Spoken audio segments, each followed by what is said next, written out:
Excellent début de week-end, mesdames et messieurs. Merci de nous rejoindre à cette grande édition d'information. Tout de suite, l'essentiel de l'actualité. Ce vendredi 26 juillet, l'Assemblée plénière du Sénat a procédé au vote du calendrier des activités liées à l'élection et à l'installation du bureau définitif prévu le 3 août prochain dans cette chambre. Émolument des mandataires publics, lutte contre la corruption, calendrier scolaire au cœur de la mercuriale du procureur général pris la Cour des comptes lors de la rentrée judiciaire dans la salle de spectacle du Palais du Peuple.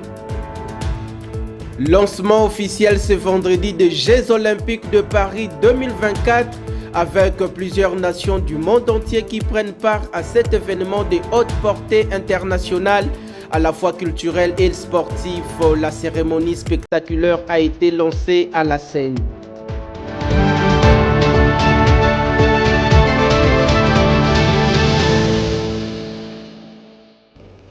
Une fois de plus, merci d'être branché. Le président de la République, Félix Antoine Tshisekedi Tshilombo, a reçu jeudi 25 juillet dernier à la Cité de l'Union africaine le secrétaire d'État de la Pologne. Au centre de leur discussion, la situation sécuritaire dans l'Est de la République démocratique du Congo et la relation bilatérale entre ces deux pays. Regardez. La République populaire de Pologne soutient la souveraineté de la République démocratique du Congo et condamne fermement toute violation de son intégrité territoriale. Propos du secrétaire d'État polonais Andrzej Zejna à la tête d'une forte délégation du ministère des Affaires étrangères de la Pologne, reçue à la Cité de l'Union africaine par le président de la République Félix Antoine Tshisekedi Tshilombo. C'est une visite qui s'inscrit dans le cadre du raffermissement et du développement de relations bilatérales entre Kinshasa et Varsovie, a indiqué l'homme d'État polonais. Nous désirons que la Pologne apporte sa contribution à ce processus par la voie de partage de notre expérience et un esprit de partenariat réel.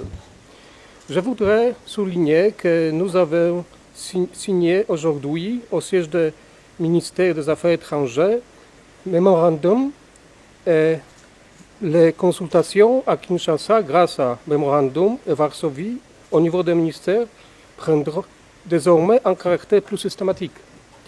Ce cadre de consultation facilitera d'améliorer l'échange régulier d'opinions sur le tout sujet d'intérêt mutuel. Ce qui est vraiment important pour la République. Nous soutenons sans équivoque la souveraineté de la RDC et condamnons fermement toute atteinte à son intégrité territoriale. Nous analysons les conclusions des groupes d'experts des Nations Unies qui indiquent que les groupes d'armées actifs en RDC reçoivent un soutien direct d'autres pays. Cette situation est très préoccupante et doit être éradiquée pour éviter le conflit ne s'attend davantage. La Pologne condamne l'agression étrangère du territoire de la RDC. Cette question et celle de la redynamisation de la coopération bilatérale entre les deux pays seront au menu des échanges lors d'une prochaine rencontre du président polonais Andrzej Duda et congolais Félix Antoine Tshisekedi Tshilombo, rencontre annoncée par le secrétaire d'État polonais. Abordons la rentrée judiciaire édition 2024-2025 effectuée jeudi 25 juillet dernier dans la salle de spectacle du Palais du Peuple en 25 minutes d'allocution. Salomon Toudiéché, procureur général près la Cour des comptes de la République démocratique du Congo, a taillé des sujets de son choix tels que le recommande la Constitution de la République. Suivez. La chef du gouvernement, Judith Suminwa Tuluka, a au nom du président de la République démocratique du Congo, Félix Antoine Tshisekedi Tshilombo, reçu le rapport annuel de la Cour des comptes exercice 2022-2023 au cours de la cérémonie de la rentrée judiciaire de cette instance de la justice congolaise. Pour cette rentrée judiciaire, la deuxième sous Félix Tshisekedi, comme il est de coutume, le bâtonnier national représentant de tous les avocats de la RDC a pris la parole avant que l'assistance ne suive successivement les discours du premier président de la Cour des comptes, Jimmy Munganga, et la mercuriale du procureur général près cette haute cour financière Salomon Todiéché, axée sur la gestion publique pour la consolidation et la cohésion des institutions nationales. Dans son allocution, le président de la Cour des comptes, Jimmy Munganga, s'est appesanti sur la mission principale de cette institution, qui est celle de s'assurer du bon emploi des deniers publics et d'en informer les citoyens. Le président de cette cour a fustigé la disposition légale régissant actuellement l'institution qui instaure un intermédiaire politique entre la Cour des comptes et les juridictions de l'ordre judiciaire. C'est dans cette optique que Jimmy Munganga a fait ses plaidoyers à l'endroit des législateurs afin que la Cour soit dotée d'un arsenal juridique adéquat lui permettant de bien mener son combat. Il est à noter que cette rentrée judiciaire a connu la participation de Dieudonné Kamuleta, président de la Cour constitutionnelle, du premier vice-président de l'Assemblée nationale, des chefs coutumiers et de nombreux corps diplomatiques de la République démocratique du Congo. Prenons cette nouvelle en bref. Les sénateurs ont été conviés à prendre part ce vendredi 26 juillet 2024 à une séance plénière pour notamment tabler sur des sujets dont la lecture de l'arrêt de la Cour constitutionnelle, la présentation du calendrier de l'élection du bureau définitif et la mise en place de la commission ad hoc chargée de l'examen et de la conformité des candidatures aux critères fixés. Nous y reviendrons avec force et détails. Autre chose, l'émergence du secteur de l'enseignement supérieur et universitaire en République démocratique du Congo était parmi les sujets abordés lors de l'échange entre le ministre de l'ESU, Marie-Thérèse Somo, et une délégation de l'ambassade de France conduite par Bruno Aubert, ambassadeur de la République française en poste en République démocratique du Congo. Suivez. Et donc c'était pour m'entretenir de ces priorités, des sujets que nous avons, des projets que nous avons commencé à mettre en œuvre. Nous voulions faire le point avec la ministre sur cette dynamique. Donc des projets importants ont été lancés, un projet de 15 millions d'euros avec l'Agence française de développement, d'autres projets qui reposent sur d'autres instruments financiers du ministère des Affaires étrangères français. Nous avons plusieurs projets, par exemple un institut supérieur de la mode. Nous voulons développer des formations d'enseignement supérieur dans le domaine des mines, dans le domaine des questions urbaines et dans d'autres encore. Les sciences de l'ingénieur sont une des priorités qui sont touchées par l'ensemble de nos projets. Donc il était question de parler de tout ça avec la ministre pour bien lui rappeler que c'était pour nous une priorité stratégique. Quand le président Macron était venu ici à Kinshasa en mars 2023, il avait 4 ministres avec lui, dont la ministre de l'enseignement supérieur. C'est dire à quel point c'est une priorité pour nous. Et nous pensons que la jeunesse congolaise, n'est-ce pas, en elle-même, c'est un immense gisement d'intelligence, de matière grise, de capacités intellectuelles qui sont là. Et il faut leur donner un plein développement. Et ça, bien évidemment, ça passe à travers les universités, les coopérations universitaires et de manière générale le développement des capacités d'enseignement supérieur de la RDC. Ce que nous attendons est que nous puissions organiser une relation de travail structurée avec elle et avec ses services pour que nous puissions effectuer un véritable suivi des projets que nous avons engagés. Car des projets, c'est pas simplement l'annonce d'un financement, c'est pas simplement un slogan, c'est pas simplement des mots et des intentions, c'est aussi du travail en commun, du travail partagé et du travail concret qui puisse être palpable par les bénéficiaires. Et les bénéficiaires, en l'occurrence, ce sont les enseignants du supérieur et encore plus les élèves, les étudiants qui ont, nous pensons, de fortes attentes. Dans un autre registre, le ministre des Finances, Doudou Fwamba Likunde, a échangé jeudi 25 juillet dernier avec son collègue de l'industrie petites et moyennes entreprises industrielles, notamment la société textile de Kisangani Sotexki, accompagnée d'équipes d'experts et des représentants du Fonds de promotion de l'industrie. Suivez dans cet extrait choisi par Gracien Kiumbu.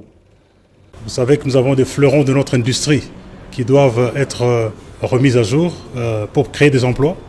C'est ainsi que nous avons fait un tour d'horizon d'un certain nombre d'industries dans notre pays, notamment en citant au passage Sotexki, le Tokila, Simaïko, également on a parlé aussi MIBA, on a parlé d'un certain nombre de dossiers et également de la problématique des zones économiques spéciales et du risque de voir une concurrence déloyale avec les opérateurs économiques qui sont déjà établis au pays. Poursuivons ce journal par cette information. Le ministre des Postes, Télécommunications et Numérique, Augustin Kibassa Maliba, est arrivé jeudi dernier en Chine où il doit participer au forum sur la coopération numérique sino-africaine. Après l'atterrissage à Guangzhou, le patron des Postes et Télécommunications congolais et toute sa délégation ont pris la direction de la ville de Shenzhen où il prévoit plusieurs rencontres avec des partenaires et investisseurs chinois avant de se rendre à Pékin pour participer à ces assises de haute portée internationale. Suivez. Plusieurs fonctionnaires du niveau ministériel en charge du développement numérique et des technologies de l'information et de la communication de pays africains, des hauts responsables de l'industrie et de la société civile, ainsi que les ambassadeurs de pays africains en Chine participeront également à ces assises. La cellule de communication de ces ministères rapporte qu'avant de s'y rendre à Pékin pour participer à ces forums sur la coopération numérique sino-africaine du 29 au 30 juillet 2024, dès son atterrissage à Guangzhou, le patron de la PTNTIC et sa délégation ont pris la direction de la ville de Shenzhen où l'agenda prévoit plusieurs rencontres avec de partenaires et investisseurs chinois. Cette rencontre a pour objectif de partager les expériences et le pratique dans le secteur du numérique et des technologies de l'information et de la communication, telles que l'infrastructure numérique, l'innovation numérique, les technologies numériques, la transformation numérique, la sécurité numérique, ainsi que le renforcement de capacités numériques. C'est dans l'optique de faciliter l'alignement stratégique, notamment d'encourager la coopération pratique et de promouvoir le développement commun. Fin des travaux du séminaire de formation du gouvernement sominois.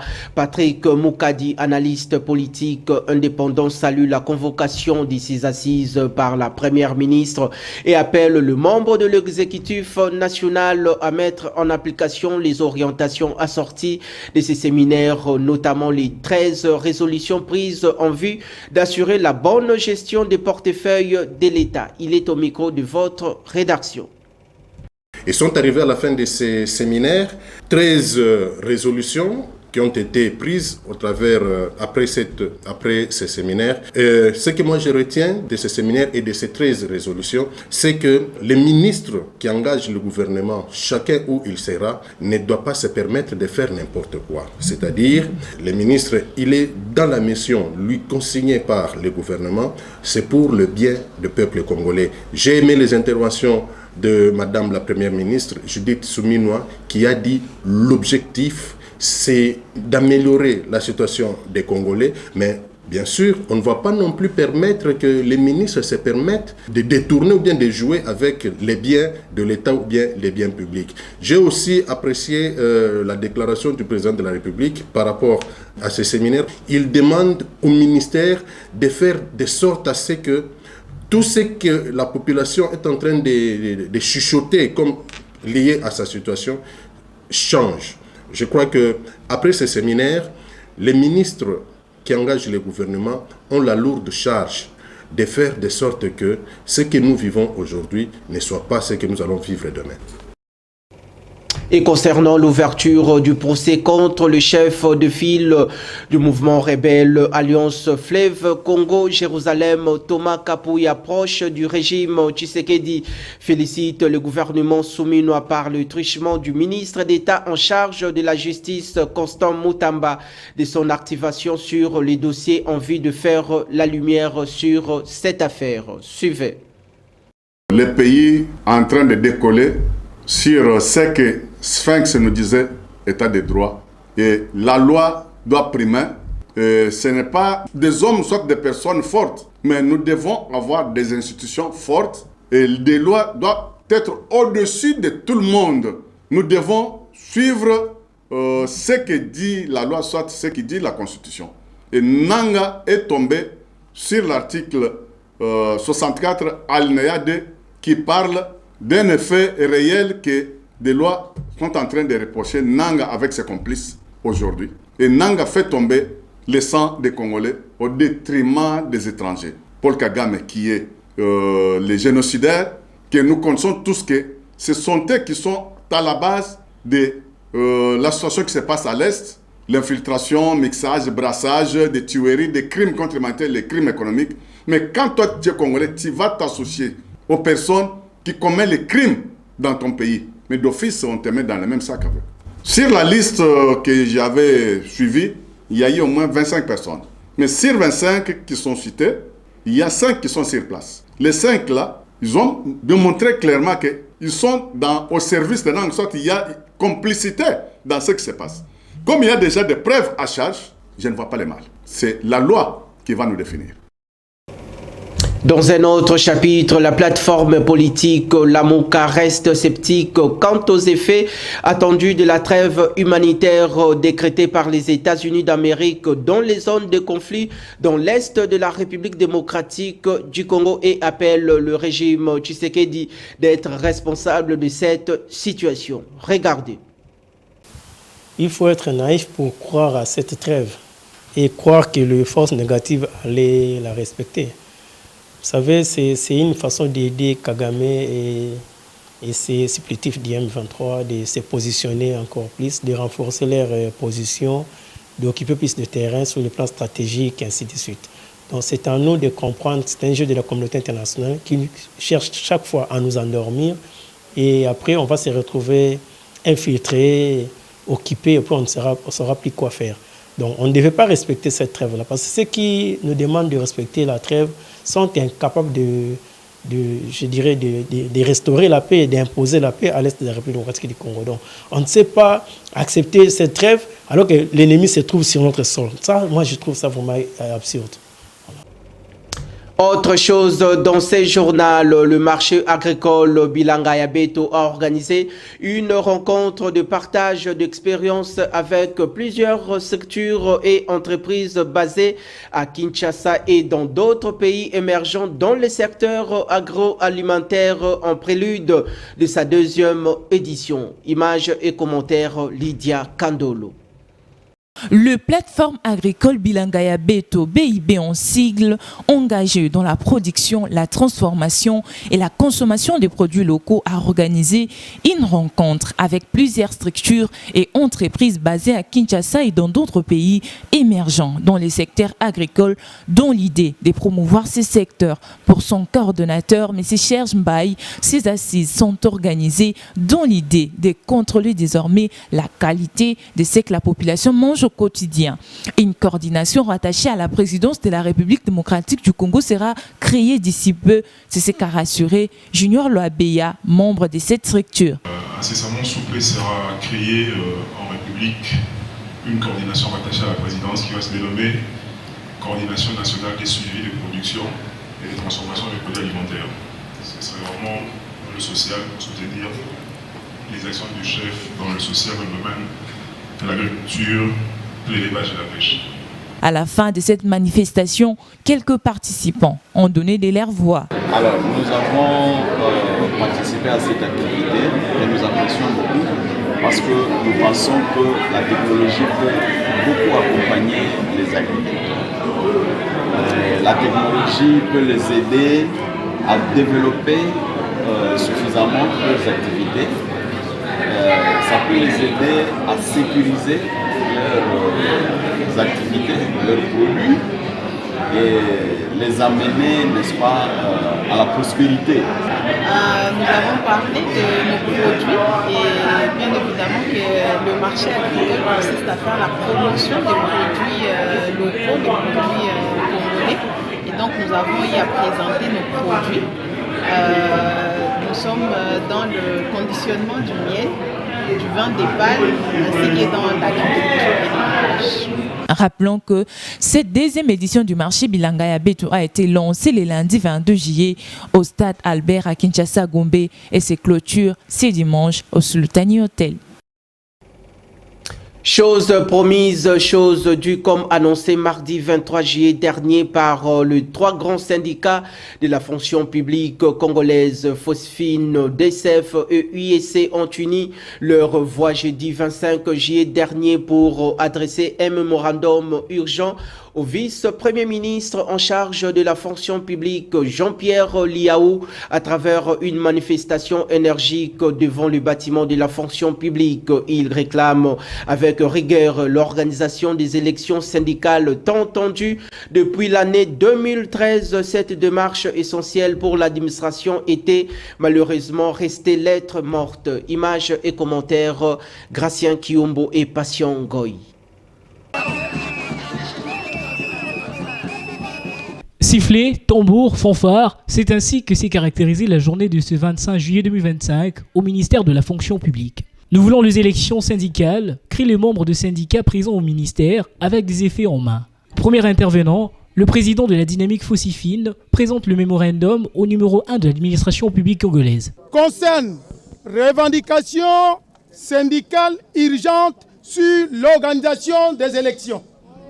Excellence, suivant notre correspondance portant référencier Fossifine DCF ISC SEC 001/2024, vous adressez en date du 18 juillet 2024 relevant les désirata concernant le fonctionnement harmonieux de l'administration publique dont l'urgence reste l'organisation des élections sociales pour mettre un terme aux activités de l'INAP, celles des syndicats sectoriels aussi, sont hors mandat et ne doivent plus nous engager. Pour sa part, le président de l'USC, André Mabouichalou-Manisha, soulève l'aspect de la liquidation de l'INAP.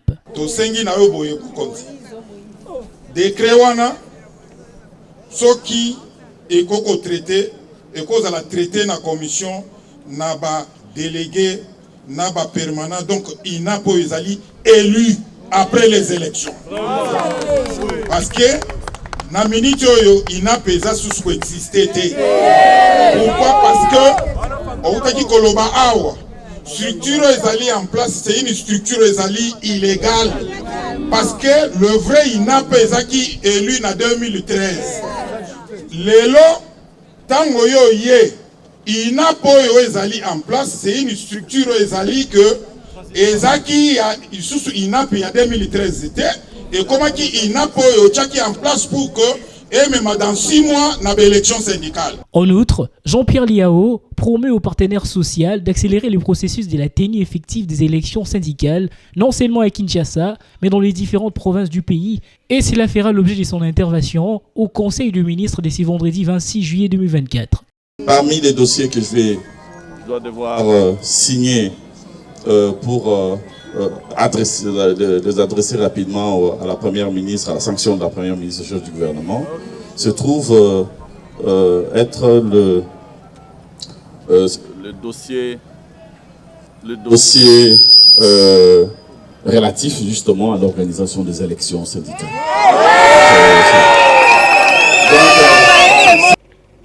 Et au sport, on parle du transfert du joueur Diebeni Ndongala au tout-puissant Mazembe après la sortie médiatique du secrétaire général du football Lupopo Dona Moulongoy. Et de son côté, l'athlète n'a pas gardé sa langue pour éclairer les amoureux du football de tous les horizons pour calmer cette hémorragie. Suivez.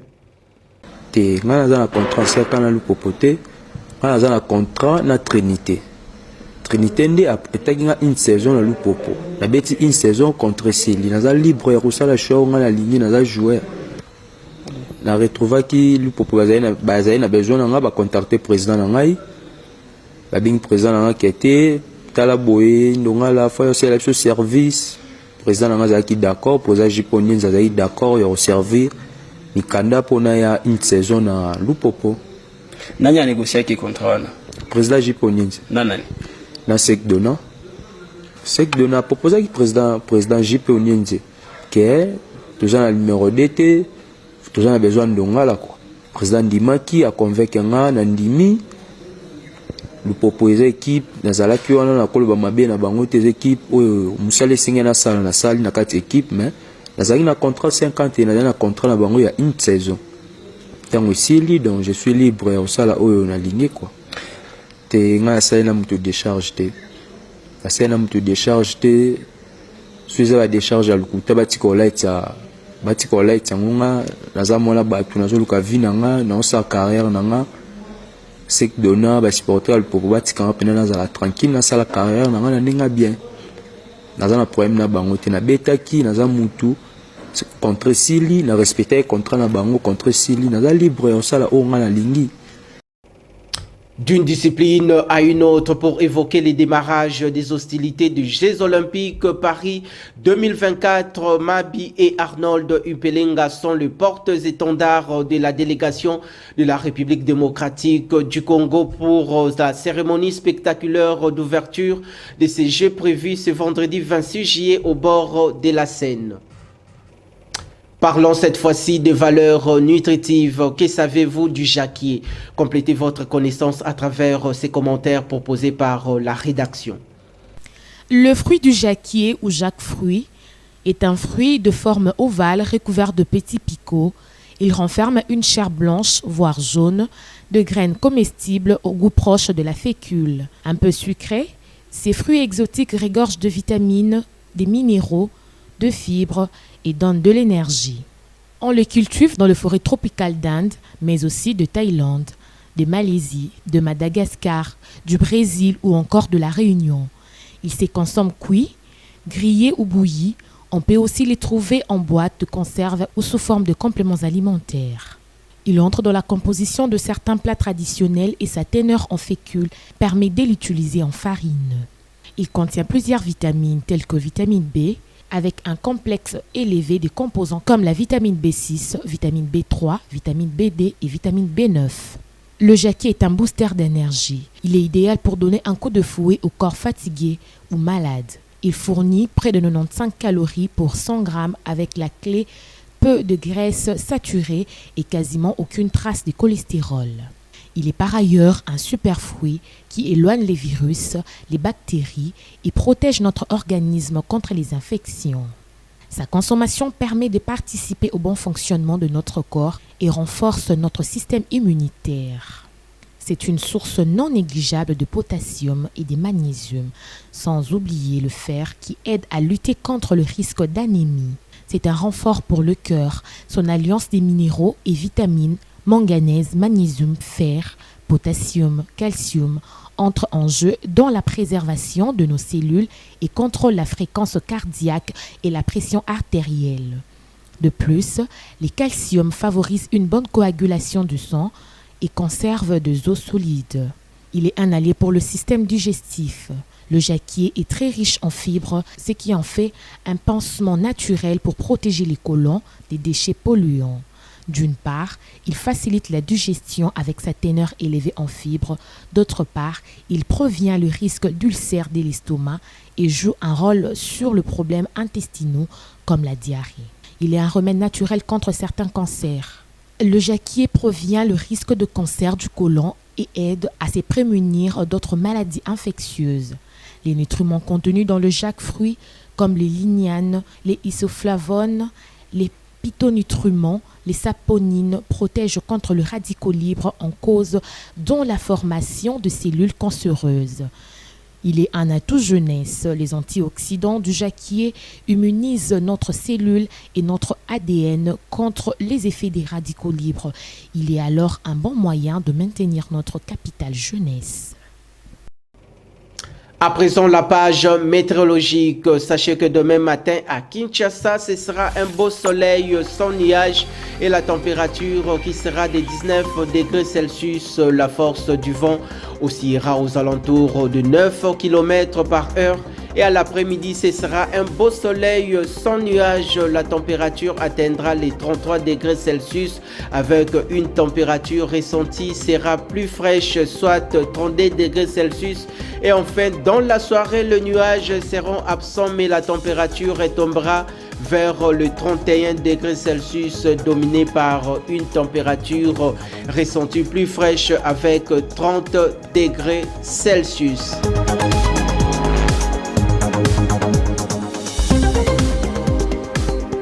Ce journal touche à sa fin. Vous venez à peine de nous rejoindre. Place au rappel des titres. Ce vendredi 26 juillet, l'Assemblée plénière du Sénat a procédé au vote du calendrier des activités liées à l'élection et à l'installation du bureau définitif prévu le 3 août prochain dans cette chambre.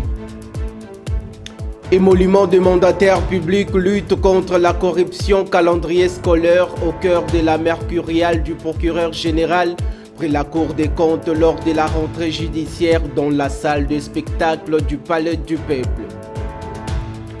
Lancement officiel ce vendredi des Jeux Olympiques de Paris 2024 avec plusieurs nations du monde entier qui prennent part à cet événement de haute portée internationale, à la fois culturel et sportif.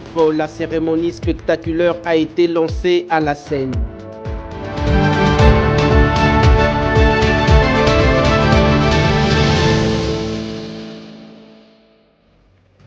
La conjugaison des efforts sans relâche de la rédaction et de la technique ont conduit à la réalisation de ces travaux des titans. D'ici là, portez-vous bien et excellente suite de nos programmes en compagnie de Kinartu TV, votre chaîne de prédilection.